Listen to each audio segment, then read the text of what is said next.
Halo semua, kali ini kita bakal ngobrolin soal gimana caranya berdamai sama salah satu gangguan paling umum setelah makan enak, yaitu GERD.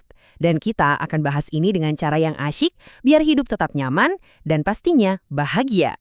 Pernah nggak sih lagi asyik-asyiknya nikmatin makanan favorit, tiba-tiba dada tuh rasanya panas kayak kebakar gitu. Nggak enak banget kan rasanya?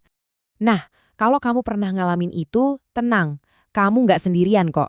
Sensasi panas yang sering disebut heartburn ini, itu tuh gejala utama dari kondisi yang mau kita bedah bareng-bareng hari ini. GERD. Oke, jadi apa sih GERD itu sebenarnya? Biar gampang kita pakai analogi simpel aja deh. Coba bayangin, di lambung kita tuh ada pintu yang agak-agak bocor. Jadi, nama panjangnya tuh GIRD atau Gastroesophageal Reflux Disease. Gampangnya, ini adalah kondisi di mana isi lambung kita yang asem banget itu malah balik lagi naik ke kerongkongan, saluran yang nyambungin mulut ke lambung. Nah, coba lihat gambar ini deh. Di perbatasan antara kerongkongan sama lambung, itu ada semacam katup otot. Ini penting banget. Biar gampang, kita sebut aja dia pintu otomatis lambung. Ya, anggap aja ini pintu otomatis. Tugas utamanya tuh simpel, mastiin semua yang masuk itu jalannya satu arah. Dari atas ke bawah, dari kerongkongan ke lambung. Nggak boleh ada yang balik arah. Nah, disinilah letak bedanya. Kalau normal, pintu ini bakal nutup kencang setelah makanan lewat. Tapi, buat orang dengan GERD, pintunya ini jadi lemah. Atau kadang kebuka di saat yang nggak seharusnya. Akibatnya, yaitu tadi, asam lambung yang super kuat itu bocor ke atas dan bikin sensasi panas yang nggak nyaman banget. Tapi tenang, ada kabar baiknya. Kita bisa kok benerin situasi ini dengan beberapa kebiasaan simpel. Yuk kita lihat tips-tips praktis yang bisa jadi sahabat buat lambung kita. Oke, kita mulai dari yang paling dasar dulu ya. Cara kita makan. Ternyata nih, ini bukan cuma soal apa yang kita makan, tapi juga gimana dan kapan kita makannya. Jadi pertama, coba deh makan dengan porsi lebih kecil tapi seringan, biar lambung nggak kepenuhan dan nekan si pintu otomatis tadi. Terus penting banget nih, jangan makan besar minimal 3 jam sebelum tidur, biar gravitasi bantu jaga asam lambungnya tetap di bawah.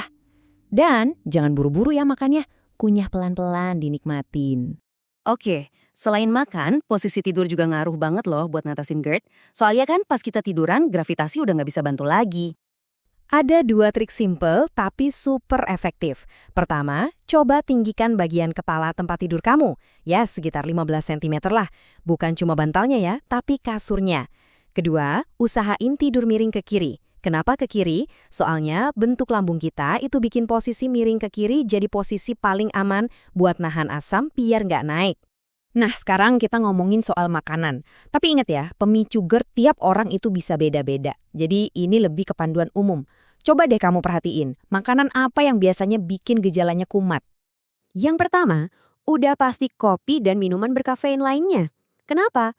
Karena kafein ini bisa bikin otot pintu lambung kita jadi rileks. Kalau rileks, ya gampang bocor deh. Sama nih kayak coklat. Ternyata coklat juga punya zat yang efeknya mirip kafein, bikin katupnya jadi lebih santai dan gampang kebuka. Terus, makanan yang asam kayak tomat dan jeruk. Nah, ini mungkin nggak langsung bikin katupnya lemah, tapi karena sifatnya yang asam, dia bisa bikin iritasi di dinding kerongkongan yang emang udah sensitif kena asam lambung.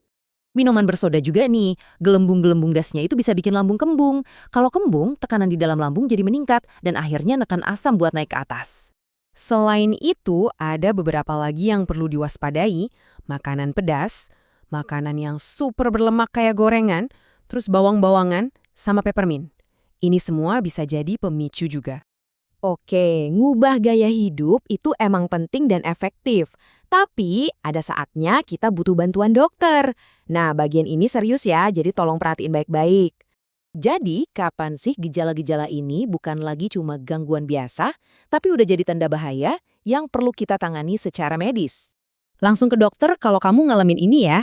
Gejala nggak membaik sama sekali, padahal udah coba ubah pola hidup. Terus kamu ngerasa susah atau sakit pas nelen, berat badan turun drastis padahal nggak lagi diet, batuk-batuk terus nggak sembuh-sembuh, atau ngerasain nyeri dada yang parah banget. Ini semua jangan dianggap sepele ya. Oke, setelah semua info tadi, ada satu hal yang pengen banget saya tekenin. Hidup dengan GERD itu bukan berarti hidup menderita. Sama sekali bukan. Kuncinya itu cuma nemuin keseimbangan yang pas buat kamu. Ingat ya, kuncinya itu adalah kebiasaan kecil yang konsisten. Nggak usah langsung drastis. Mulai aja dari 1 atau 2 hal. Misalnya nggak makan lagi dekat-dekat jam tidur. Justru kebiasaan-kebiasaan kecil inilah yang kalau dilakuin terus-terusan bakal ngasih dampak yang luar biasa buat kenyamanan kamu. Semoga obrolan kita kali ini bermanfaat ya. Jangan lupa simpan infonya. Dan kalau bisa, bagikan juga ke orang-orang yang kamu sayang. Siapa tahu mereka juga butuh. Sampai ketemu lagi!